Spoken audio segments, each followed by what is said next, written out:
ओम नमः शिवाय। हर हर महादेव। भक्तों, मैं आपको इस वीडियो में भीमाशंकर ज्योतिर्लिंग के दर्शन कराऊंगी। भीमाशंकर ज्योतिर्लिंग के रहस्य से भी पर्दा उठेगा। आप इस वीडियो में जानेंगे कि कहाँ है भारत का छठा ज्योतिर्लिंग भीमाशंकर, वहाँ पर कैसे पहुँचा जा सकता है, कौन से मौसम में और कब आपको वहाँ पर जाना चाहिए। साथ ही आप जानेंगे भीमाशंकर ज्योतिर्लिंग की कहानी और इससे जुड़ा इतिहास। भीमाशंकर मंदिर जाने का रास्ता है। भीमाशंकर ज्योतिर्लिंग जा रहे हैं और रास्ता कुछ इस तरह है। रास्ते में मिठाई की दुकानें हैं, भगवान का सामान मिल रहा है, फूल मिल रहे हैं, मालाएं मिल रही हैं, रोली चंदन मिल रहा है। सुबह का समय है इसलिए भीड़ कम है, लेकिन जैसे जैसे दिन निकलता जाएगा यहाँ पर भीड़ लग जाएगी। आप देख रहे हैं इतनी लंबे लंबे ये बने रहे हुए हैं बैरियर, ये सारे लाइनों से भर जाएंगे।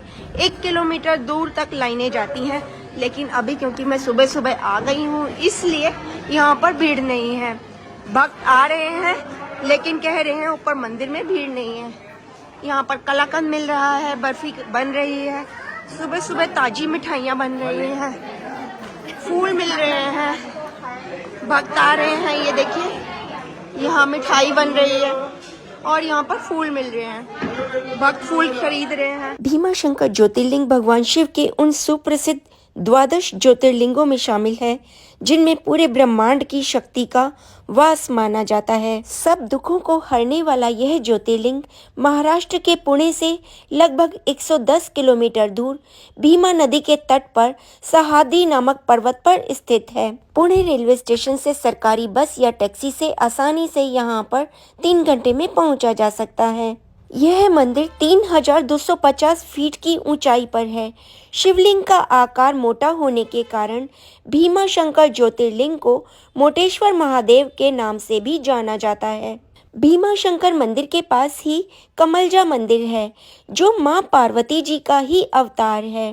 मां पार्वती का आशीर्वाद ग्रहण करने के लिए इस मंदिर में भक्तों की लंबी कतार लगी रहती है। ये मंदिर के गर्भगृह के बाहर का सीन है। एक बड़ी सी स्क्रीन पर अंदर जो चल रहा है वो दिखाया जा रहा है। यहाँ पर पुजारी जी ने भीमाशंकर ज्योतिर्लिंग की कथा भी सुनाई। उसके अनुसार रावण के भाई कुंभकर्ण का एक पुत्र था जिसका नाम भीम था। भीम का जन्म उसके पिता की मृत्यु के बाद हुआ था। उसकी माता जंगलों में रहती थी। भीम जब बड़ा हुआ तो उसने अपनी माता से पिता के बारे में पूछा। उसकी माता ने बताया कि कुंभकर्ण उसके पिता थे जिन्हें युद्ध में श्री राम ने मार डाला। अपने पिता की मृत्यु के बारे में सुनकर भीम बहुत क्रोधित हुआ। उसने श्री राम से प्रतिशोध लेने की ठानी। बाद में उसे पता चला कि श्री राम जी ही श्री हरि विष्णु के अवतार हैं। उसके मन में विष्णु जी के लिए द्वेष आ गया। उसने ब्रह्मा जी की तपस्या की, उनसे अभय वरदान प्राप्त किया। शक्ति आते ही निरंकुश हो गया, सारी पृथ्वी पर हाहाकार मचा दिया। अंत में स्वर्ग पर भी आक्रमण कर अपना अधिकार कर लिया। सभी देवता त्रस्त होकर शिव जी की शरण में गए, उनसे राक्षस का वध करने की प्रार्थना की। शिव जी ने देवताओं को निश्चिंत रहने के लिए कहा। उन्हें बताया उसकी मृत्यु का सही समय आने पर वे उसे मार देंगे। इधर भीम ने पृथ्वी पर किसी भी देवता की पूजा पर रोक लगा दी। जो उसकी आज्ञा नहीं मानता था उसको मार डालता था। एक दिन उसने एक राजा के राज्य पर आक्रमण किया। वह राजा शिवजी का अनन्य भक्त था। भीम ने उसे परास्त कर कारागार में डलवा दिया। शिव की भक्ति छोड़ उसकी पूजा करने को कहा, किंतु राजा को अपने इष्ट पर पूर्ण विश्वास था। उन्होंने शिवजी की पूजा नहीं छोड़ी। कारागार में ही मिट्टी से शिवलिंग बना उसकी पूजा शुरू कर दी। जब भीम को यह पता लगा, तलवार लेकर शिवलिंग को नष्ट करने आ गया। जैसे ही उसने तलवार शिवलिंग पर मारी, शिवजी वहां प्रकट हो गए। उन्होंने अपने पिनाक से उस अधर्मी को मार दिया और राजा को अपना आशीर्वाद दिया। सभी देवताओं ने शिवजी से प्रार्थना की कि उस अपवित्र जगह को पवित्र करने के लिए वहीं स्थापित हो जाएं। देवताओं का आग्रह मान शिवजी ने अपनी ज्योति वहां उस शिवलिंग में स्थापित कर दी। चूंकि शिवजी ने भीम को मारकर उसका उद्धार किया था, इसलिए इस ज्योतिर्लिंग को भीमाशंकर कहा जाने लगा। मान्यता है कि भीमाशंकर ज्योतिर्लिंग के दर्शन मात्र से व्यक्ति को समस्त दुखों से छुटकारा मिल जाता है। जो भक्त श्रद्धा से इस मंदिर के प्रतिदिन सुबह सूर्य निकलने के बाद दर्शन करता है, उसके 7 जन्मों के पाप दूर हो जाते हैं और मोक्ष की प्राप्ति होती है। यूं तो किसी भी मंदिर में रात को भगवान को शयन कराया जाता है, लेकिन इस मंदिर में शिवलिंग की रात को भी आराधना की जाती है। ये एक बड़ा रहस्य है। ऐसा इसलिए किया जाता है क्योंकि इस मंदिर में रात की पूजा करने से अत्यंत दिव्य फलों की प्राप्ति होती है। तो सत्य यह है कि इस मंदिर में 2 पूजा का विधान है।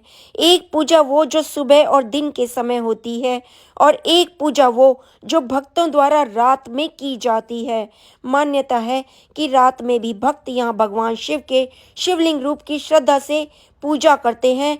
पूजा के बाद भक्तों को दिव्य फलों की प्राप्ति होती है और उनमें सिद्धि शक्ति का संचार होता है। महाशिवरात्रि के खास अवसर पर यहाँ हजारों की तादाद में श्रद्धालु आते हैं। इसलिए महाशिवरात्रि के खास अवसर पर और हर महीने में आने वाली शिवरात्रि पर भी यहाँ पहुँचने के लिए विशेष बसों का प्रबंध किया जाता है। परिवार के साथ भीमाशंकर ज्योतिर्लिंग मंदिर आने वाले श्रद्धालुओं और पर्यटकों के लिए यहाँ बजट के अनुसार कई धर्मशालाएं और होटल खुले हुए हैं। इसके अलावा बहुत से पर्यटक और श्रद्धालु पास के शिनोली और घोड़ेगांव में भी रुकना पसंद करते हैं। यदि आप लोग भी भीमाशंकर ज्योतिर्लिंग मंदिर की यात्रा पर जाना चाहते हैं तो उसके लिए अगस्त से मार्च के महीने के बीच यहाँ समय सबसे अच्छा माना जाता है। जो लोग ट्रैकिंग को पसंद करते हैं उन्हें मानसून के दौरान यहाँ ट्रैकिंग से बचने की सलाह दी जाती है।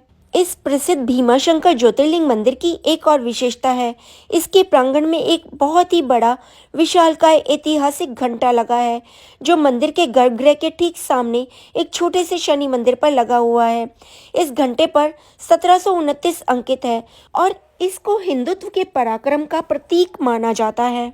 यहाँ का प्राकृतिक नज़ारा यहाँ आने वाले श्रद्धालुओं को इतना आकर्षित करता है कि ज्योतिर्लिंग के दर्शन करने के बाद श्रद्धालुजन इस बेहद सुंदर और आकर्षक प्राकृतिक वातावरण में आकर श्रद्धालुओं के साथ पर्यटक भी बन जाते हैं और आसपास के पहाड़ों और जंगलों में कुछ समय बिताना पसंद करते हैं। यहाँ से रुद्राक्ष भी खरीद कर लेकर जाते हैं। पुराणों में इस ज्योतिर्लिंग मंदिर और इसके क्षेत्र का संदर्भ स्वर्ग के रूप में भी दिया जाता है। यहाँ एक विशाल संरक्षित वन्यजीव अभयारण्य भी है।